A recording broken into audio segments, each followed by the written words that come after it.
The rain had just started to fall when I finally returned home from the funeral. The quiet house felt heavier than usual, like the sadness from the cemetery had followed me inside. I barely had time to take off my coat when a soft knock echoed through the hallway.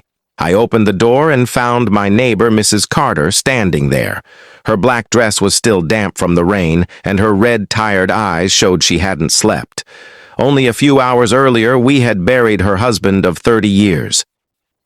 "I'm sorry to bother you," she said quietly, clutching her purse with trembling hands. I just didn't want to be alone tonight." Mrs. Carter had always been the cheerful neighbor who baked cookies for everyone on the block. Seeing her look so small and broken hurt more than I expected.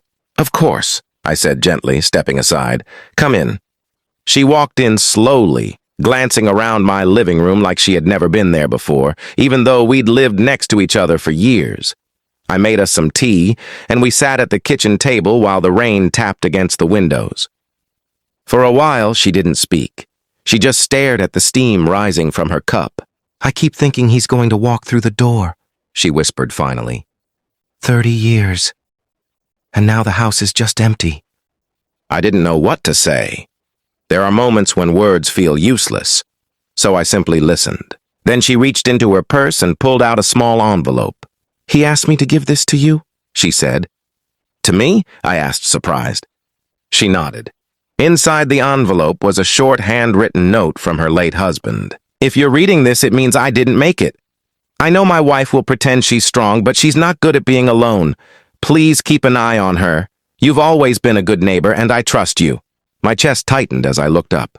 Mrs. Carter was watching me, her eyes filled with both sadness and hope. "I didn't know where else to go tonight," she admitted softly. I folded the letter carefully and slid it back into the envelope. "Well," I said gently, offering a small smile, "you came to the right place." For the rest of the evening, we talked about memories, funny stories about her husband, the neighborhood parties, and the life they had built together. And as the storm slowly passed outside, I realized something important. Sometimes the most meaningful thing you can give someone isn't advice or answers. Sometimes it's simply a door that stays open when they need it most.